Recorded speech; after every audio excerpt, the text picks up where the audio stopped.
Ačiū posėdžio pirmininkė. Dėl Baltijos šalių elektros tinklų sinchronizacijos su kontinentinė Europa, kuri kainavo 1,6 milijardo eurų.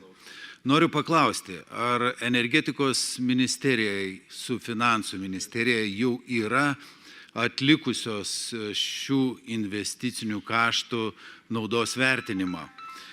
Ar galite įvardinti, kokią ekonominę naudą gaus Lietuvos gyventojai ir verslas per artimiausią dešimtmetį?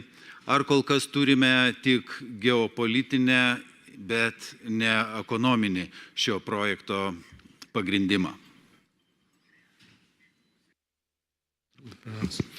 Dėkui už klausimą. Tai taip, iš tiesų šis projektas buvo įgyvendintas praeitais metais ir šiais metais dar yra baigiami, 25 metais dar pabaigėme 10 projektų, kurie buvo užbaigti jau po sinchronizacijos datos, kurie taip pat svarbus sistemos stabilumui. Vienas iš projektų, kuris dar tęsiamas, tai yra Harmony Link projektas, jis taip pat yra sinchronizacijos projekto apimtyje. Kaip tik vakar vyriausybėje priėmėme sprendimus ir pereiname nuo teritorijų planavimo į projektų įgyvendinimo fazę. Visa projekto kaina, kaip ir minėjote, yra 1,6 milijardo eurų. Iš tos sumos 1,2 milijardo buvo finansuota ES lėšomis. Ir šita kaina yra skaičiuojama viso regiono mastu. Tai yra Lietuva, Latvija, Lenkija ir Estija. Tai tokia buvo bendra šio projekto kaina.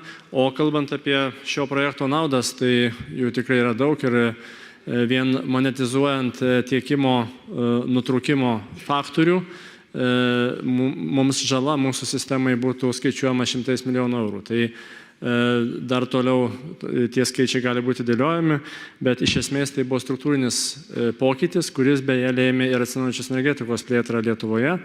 Rekordinę plėtrą, nes būtent suvokiant šio projekto įgyvendimą buvo akivaizdu, kad Lietuvai reikia papildomos generacijos ir dėl to tokie projektai buvo įgyvendinami.